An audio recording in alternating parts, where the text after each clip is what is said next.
Koil and Bitcoin Brandon here with a Nashville recap. It's the week following our long week, but very fun week in Nashville together. Block height 854,922. We're here just to, really appreciate all the work that went into Nashville, but also appreciate all the energy that came out of it. We're feeling very, loved and really excited about what's coming after spending a week together with the full Bitcoin trading cards community. So welcome, Brandon. Thank you. Thanks, bud. Yeah. Thanks for the intro. Coming off of 4 straight days. So we did Wednesday, Thursday, Friday, and Saturday. Man, I'm toast. I came down with a cold, so congested, tired, a little bit out of it, but want to get this out there and get that recap done. Yep. So we did a recap Thursday morning and Saturday morning, which recapped the days prior. This we're going to do a full week's recap. So we'll go through Wednesday, Thursday, Friday, and Saturday. And I'll just get into it talking about thank God for Bitcoin arriving and getting the chance to see the team, getting dropped off in the Uber, and there's all that excitement.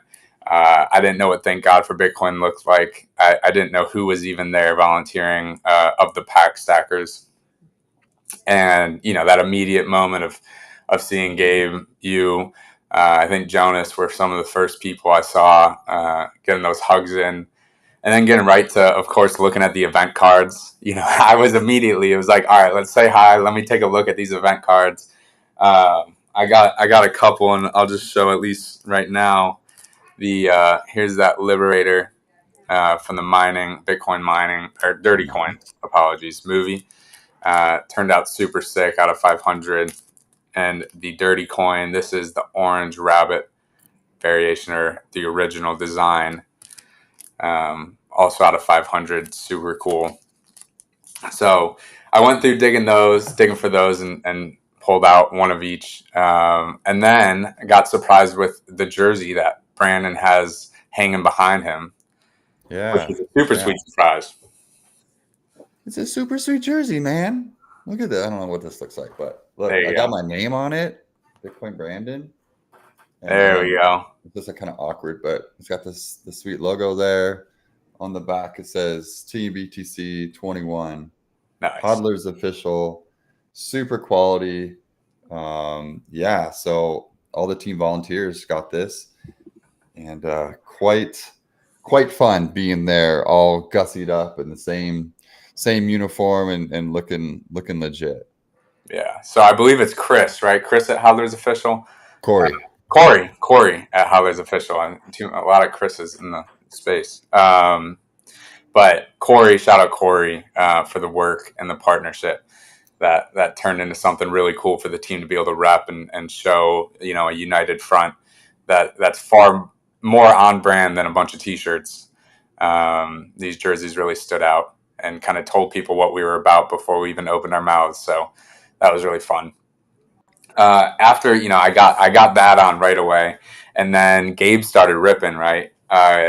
One of the pack stackers was opening a BitBlock Boom pack. We had our cameras out. And BitBlock Boom, it's a few months prior. We've seen about everything. And when you're opening it, even in Dallas at BitBlock Boom, there were a lot of 100s pulled, right? You get excited by 100. Mm-hmm.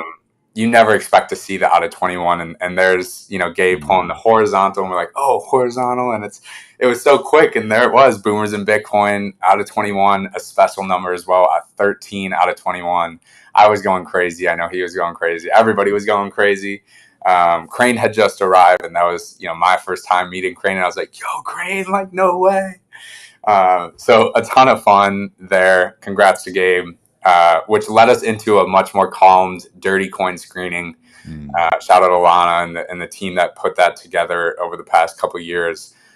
Turned into, it was beautiful. It taught me a lot. I'm excited to share with my communities at school and hopefully, reach our goal of, I think it's 2,000 screenings on Halloween or something like that. I hope to try to be, one of those. So that was, my Wednesday. Is there anything you want to add, Brandon, about Wednesday? No, it was great. Yeah, again, the highlight was Gabe pulling that Boomers in Bitcoin. Super fun. I watched him rip it, and the Boomers in Bitcoin hollow is it's like a lava or magma. I can't remember which one it is, but it looks similar to just the rainbow of the other 500 cards, and so it kind of sneaks up on you unless you're like really looking for it. So that was quite the highlight. And yeah, it was a great first start, man. That was the warm up. Yeah. That was day 1 of 4. It was the warm up with a lot more in store. So yeah, what's next? Yeah. You talk about a warm up. That I felt like my adrenaline was pumping. And that if that was the peak, it would have been fine. But Thursday came, and Thursday was a slower day for, thank God for Bitcoin team. It was me, Jonas, and Joel, Skaters Bro, as he's formerly known. Um, we owned that table for the good 8 hour conference. Had Mark Moss coming by signing a couple of cards, which was pretty cool. I ran over to the Bitcoin Student Network event on Broadway, which is cool to meet some of the students. I would say less signal than I was hoping for, but I have faith that Bitcoin students. It's a different perspective. I'll take a note. I'll take a minute just to appreciate a student perspective coming into Bitcoin, knowing that Bitcoin is the guiding light, right? But also hoping for a financially secure future where you haven't really been earning and saving in Bitcoin yet. What do you do, right? How do you they want that same 100x people from 2017, 2020, etc. We're hoping for it coming out of Bitcoin, right? And so I say to those of you that may be judging students that are trying to find ways to make money in potentially more lucrative ways than buying and holding Bitcoin, right? Saving in Bitcoin, to give them a little patience and faith in that they'll find their way back fully to Bitcoin. But anyways, it really was it was a full room, full bar, about 150 students, I would say.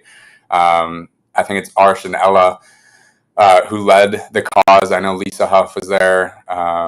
There were a couple other not students that made an appearance, which were really fun.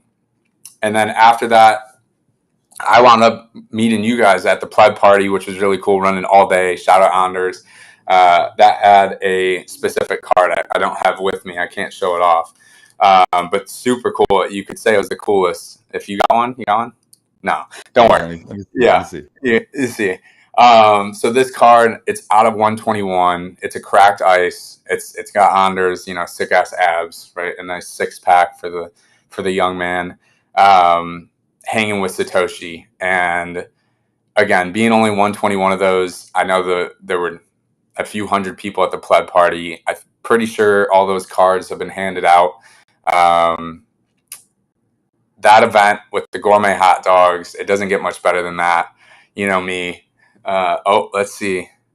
No, no worries. That's how rare they are. Neither of us have them with us. Oh, just kidding. I got it. I got it. I got it. Nice.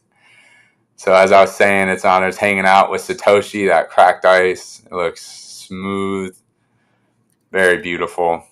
Still in the wrapper.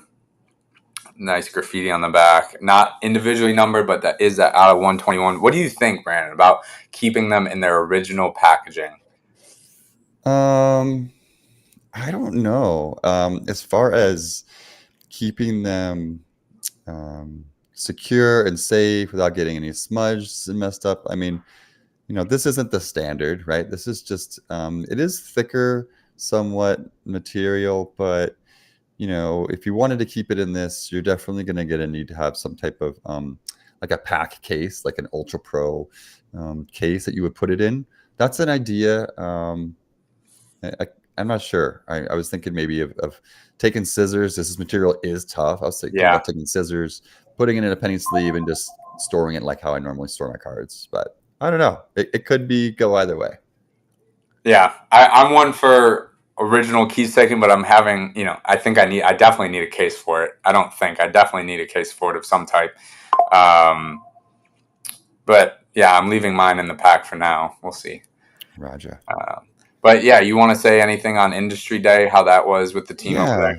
there? Industry Day was cool. It was just like a little bit of the calm before the storm. So Industry Day is more of a networking day for some of the vendors, the expos, the speakers.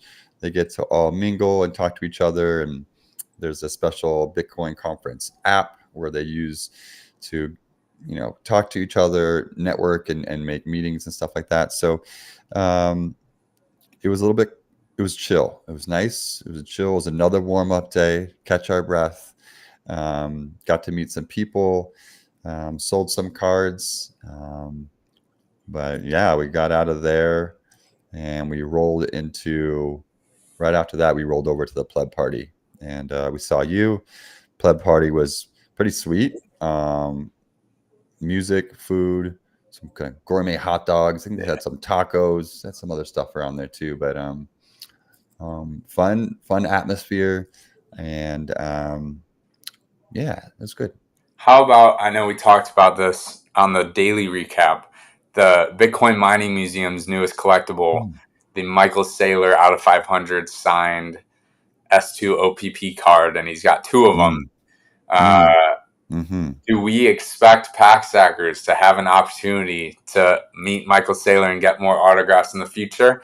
Or we think this might be a very scarce, maybe once a year happening? Yeah, I think this is a very scarce thing. I don't anticipate Michael Saylor setting up a little table and Yeah. having a line and signing cards.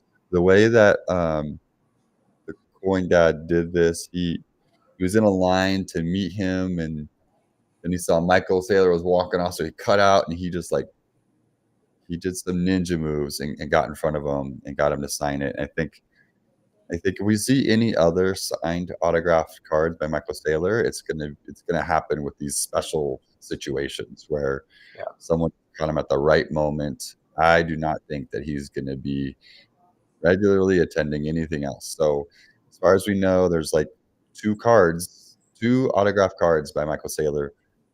Could quite possibly be the only ones existing right now, and quite possibly be the only ones existing for a while for sure. Yep. Black ink. Watch out for scammers. I don't know if anybody's selling their Michael Saylor autographs. So we do know there's two. I don't believe there's any more, and they are with the same person. So um, if you get asked to buy one, watch out. All right. Moving on to Friday, which was an insane day. There were pretty much no distractions from speaker wise. All the attendees came really excited, really energized, and the booth felt it. I spent my quick morning catching up with some of the Bitcoin artists that I had met previously at Scarcity, and they travel to the U.S. once a year for this event, and it's always lovely to catch up with them. A lot of them making it into the Having Edition whale packs and having their art in our cards was something that for us to be able to bond over that. Was great. And then there were a lot of artists that had a little bit of FOMO, right? And I felt, I was like, I want you in the cards as much as I think you want to be in the cards, and we'll make this happen. And so I'm really excited to be continuing work with those Bitcoin artists. And the booth, though, the energy at the booth, you want to talk a little bit about just how nonstop this was? Yeah, nonstop is a good word. I'm gonna get to that, but I wanted to touch on those artists real quick. And actually, it was actually on Industry Day when it was a little bit more calm. I got to meet up with Flo Montoya. So, she has two different pieces of artwork in the cards. Bitcoin is hope and Bitcoin is love. I actually got her signature on both of those. So really stoked. Super cool girl. Got to meet her. And my favorite artist, Bitcoin artist that I've been just in love with for a long time is Mir One. I got to sit down with him, got his card signed, got a poster print for my son. He signed it to my son. I gave that to him the other day. He was just jumping up and down. He didn't realize like it was actually Mir One signing it to him. So he was stoked on that. Um, Artists were fun. And then the whole time, like you said, nonstop energy. We had people ripping cards, be like, oh, Asanoa, he's an artist. He's actually right over there. Jump Yeah. over there. He'd be happy to sign your cards. So, um, like I said, the energy was up. It was, man, we anticipated a lot of sales, but we still sold out that first day around lunchtime. So we had to send somebody back home and get more of I think we ran out of BBB like right away, Yep. but we had a bunch more SOS ready. So we brought those over and restocked and just been getting hit throughout the day. More and more people coming up, doing the whole spiel about what are Bitcoin trading cards. It's kind of the question that gets asked as people walked up. But it quickly catches on, and once you tell the story to somebody else, it seems like sometimes those other people start telling the story to other people that walk up, and then even there, a little bit of a community starts to form. So yeah, quite busy. Yeah, with the artists, I mean, not just artists coming to the booth. We had Jameson Lopp, right? Not even in the cards, coming and signing Genesis Pack or Cypherpunks cards for CoinDad. It's something that I think a lot of the Warriors artists, anybody that contributes to the space, really appreciates what we're doing, in that we're just spreading awareness and education, and there's fun infused in that mission, right? And them being a part of it and being appreciated doesn't hurt. I think so. They're more than happy to come by. But the selling out of the packs early on in the day was amazing. I mean, that's just true evidence of how busy we were. By noon, the team had to run back to the Airbnb and grab more. This was my first time seeing the 21 Club collectibles that have been created, the tip of the hat and the BTC, what is it called? The BTC Team BTC, Yep. which is a black and gold jersey. And the other one, of course, is a 21 Club hat, both out of 21. And they come with a matching card that, it's hard to beat the card. The card looks freaking amazing. Two beautiful designs that Aladdin just went to town with as well, foil stamped, which looks great on the back. People loved them. They were priced at, I believe it was 2,100 to the public, and it was always impressive saying, with even the Having Edition whale pack saying 121, and nobody really bats an eye, right? There's a few that go, oh, do you have something cheaper? And $36 for the Spirit of Satoshi at that point sounds pretty reasonable, especially when we've kind of discussed the value and the community and everything that comes with owning a pack, getting a pack. But these cards, shout out to Aladdin for the artwork and really cool merch that comes with them. I'm hoping to get my jersey. We'll see if that comes to fruition. But and then we led into trade night. And trade night, shout out to you and Crane for being the organizers and getting everybody there. Started at 6:30. A pretty funny story of I'm sitting up and it's at this hotel right next to the conference center.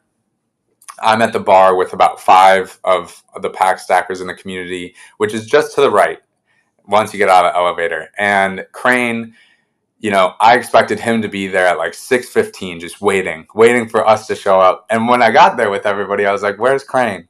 6:40 comes and there's no Crane. And we're like, oh, maybe we should head in. And of course we head in and Crane is standing in the room alone in this big conference room and was like, oh, where is everybody?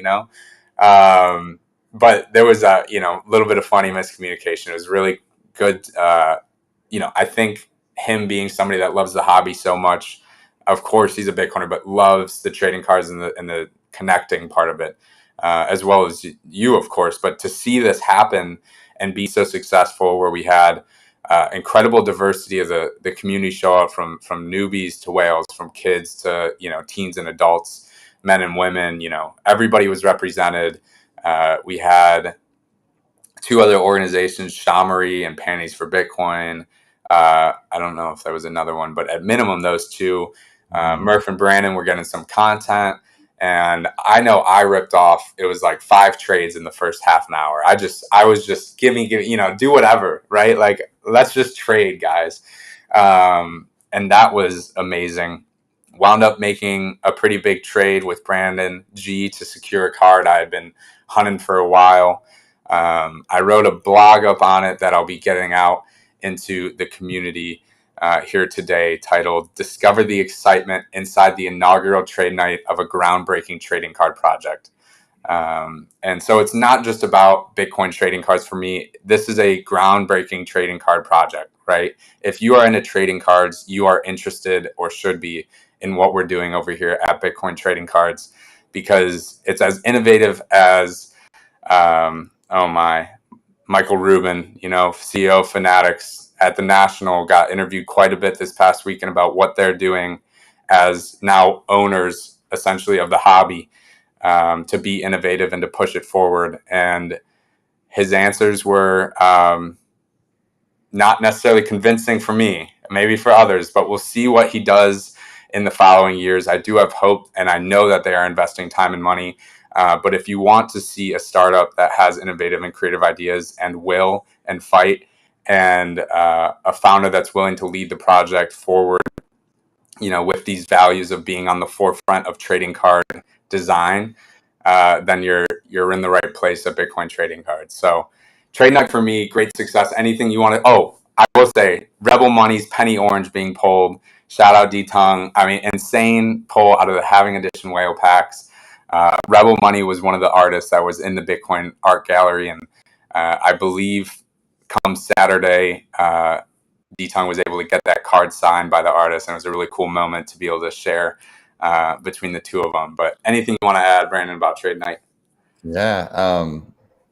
Trade night is special, and I feel that I wanted to give back to the community. Not give back. I wanted it for myself. Honestly, I wanted this trade night for myself and for others, because it's such an important event, right? Like, Bitcoin conferences are pretty cool because you get to meet Bitcoiners and whatnot, but maybe it happens once a year or a couple of times a year. But honestly, they're too overpriced. I think I can confidently say that, and someone might get their feelings hurt, but for what I get out of it, it's too overpriced. I'm not going for the Bitcoin TNA. I'm not going to gawk at the celebrities anymore. I still do, but I mean, it's really about meeting the people and meeting the Bitcoiners and meeting the people, and just having that energy. So now that we have this medium of exchange, Bitcoin, there's this other medium of exchange, which is the Bitcoin trading card. So Bitcoin trading cards, right? So when we're there, we're trading energy, like you already mentioned, dude. Like, you're doing trades just to trade, right? You're doing a trade not to, oh, I need that card, or trying to get over on the other person. You're doing the trade to make the connection with that person. So I didn't have too much time to trade, but I did a couple trades where I was like, dude, just take this lower end card and give me a higher end card. Like, I just want to have this one little connection with you.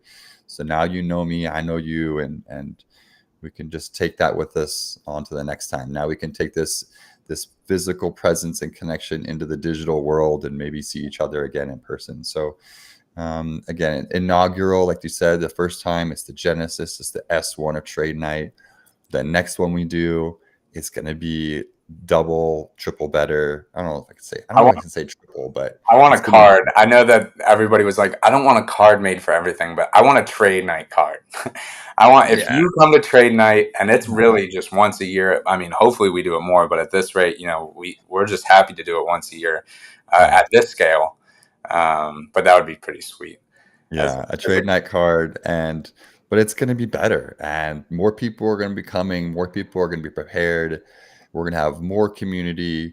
We're going to have bigger and better music, bigger and better food, and it's going to be fun. More, I don't know. It was fun. It beat my expectations for sure. Yeah, and it was heartwarming to see a bunch of other people that we didn't regularly expect that would be there that got invited somehow. So I'll Trade talk Night on that for a second. That, the energy, community, and people we might not have expected to see at the event. And one of those happened to be, there was a woman walking around, and I knew she had a We're All Satoshi, which is the out of 1,000, one of the two. Oh, sorry, It wasn't We're All Satoshi. It was Spirit of Satoshi card out of 1,000 out of the Spirit of Satoshi packs. And she asked me, do I need to buy more packs so that I can get better cards to trade? And, I think she just wanted to be trading and involved and meeting people. And that was the real intention of being there. I came to find out that, she wound up coming that night because she had just been by the booth and she loved the positive energy around the booth. She saw our sign on the corner of the booth, and the conference center being, a 1-minute walk from the convention center where the Bitcoin conference was held. She made the trek over and joined us without really knowing the community.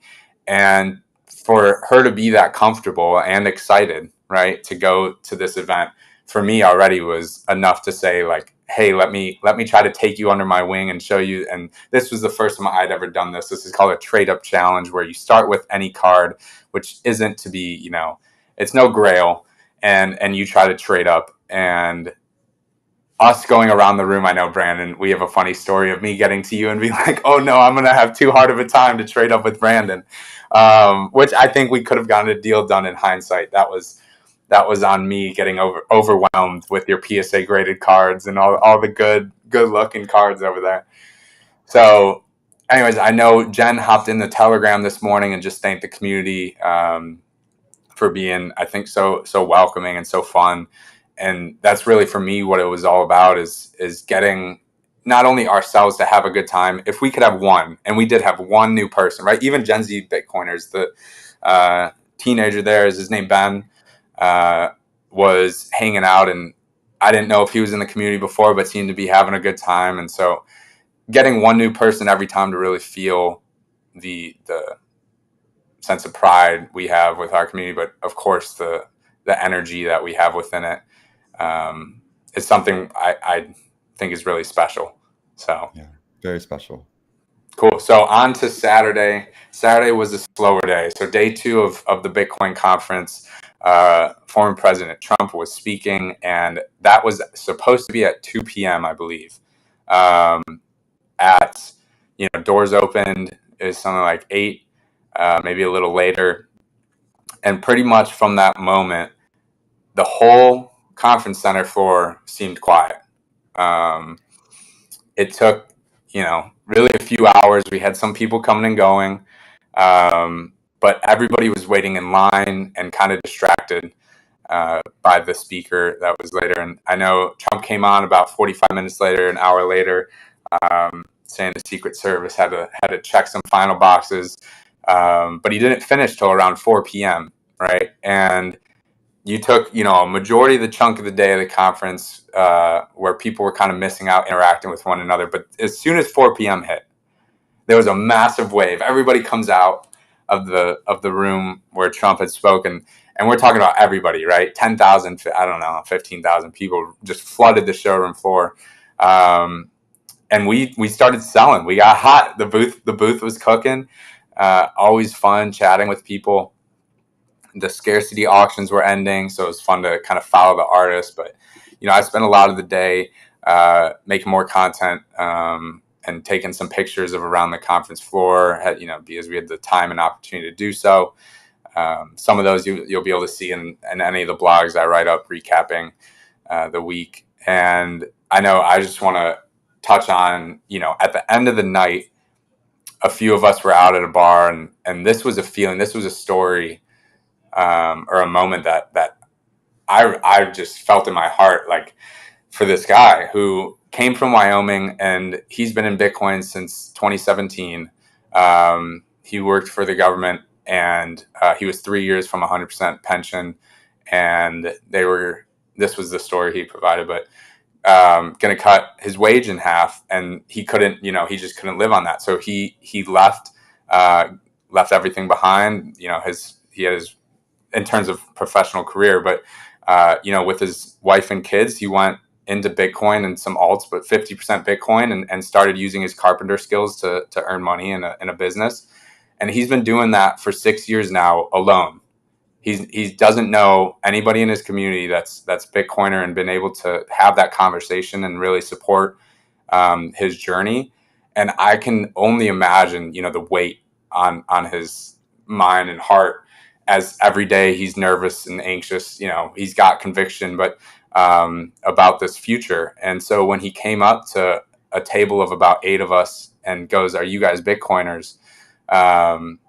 He almost just broke down about how alone he's felt. And this was his first ever Bitcoin event, which, after 6 years to finally experience your first Bitcoin event, to at the very, Saturday night, day 2, meet a group of Bitcoiners that's more than welcoming. And Brandon exchanged numbers and got him in the Telegram and everything. And to start to find that family, again, just the weight off your shoulders and off your heart that you found a community and you aren't so alone in this kind of crazy world at times. So that was my Broadway experience. It was less partying and more, hanging out with Bitcoiners and finding Bitcoiners, which was lovely. But that's a great story. I'm glad that you guys were there in that moment to welcome him and talk to him. And I think his story is not he's not alone in that he's alone, right? There are a lot of Bitcoiners out there who wouldn't dare go to one of these conferences, maybe financially, or maybe just not ready to go by themselves, or can't take that leap, or not ready to talk to other people. But I think that's the big importance of in-person meetups. It's the really big importance of coming together and talking to people and realizing there's we're humans, right? And we need that human connectivity, that human touch, that human connection. And I'm proud to say that I'm part of the Bitcoin trading card community.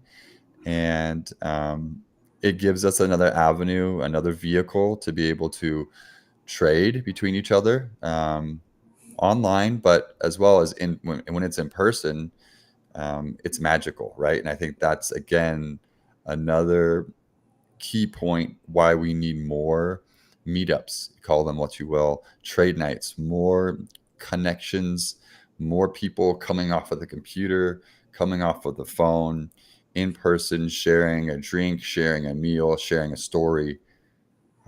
I just think that is what humans need.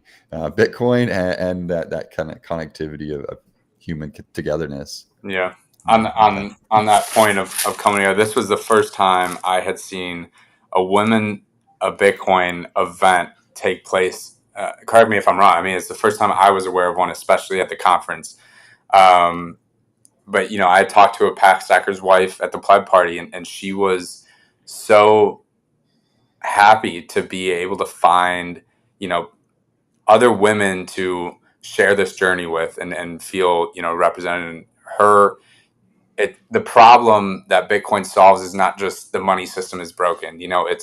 It's groceries cost more, and the food is all messed up, and she's trying to just feed her kids something good, right? And that's the problem that she faces every day. And so we're tying it, the women of Bitcoin did a really good job at that event of tying it back. I know Natalie Brunell, I believe, led it, of just tying it back to some people where it means the most to them, and touches their heart. Because sometimes it doesn't feel like this big existential, crisis, this global thing that's going to tear down the world if we don't fix it. But there's small day-to-day pain points that do feel frustrating, that we can sometimes tie this problem of fiat money back to. So that was one thing. This really cool coffee beans that I was able to take home on Sunday. I found and put them in my bag. So I didn't make the event, but again, shout out the women of Bitcoin having some coffee beans for me to be able to bring home. That about does it for my summary and recap of the week. I know everybody was come Sunday pretty exhausted, but am pretty happy to head home, but pretty, leaving feeling loved and excited about the journey moving forward, both in Bitcoin and with Bitcoin trading cards. Anything you want to sign off with, Brandon?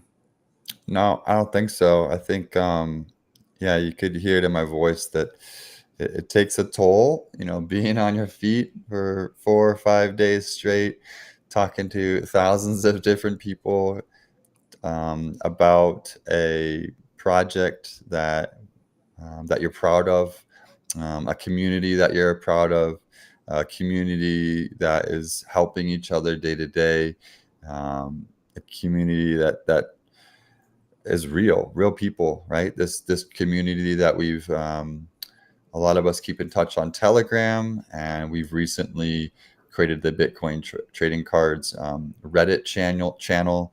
And so that's another way that we can continue to grow and expand upon this community. And I just look forward to many more events in the future, man.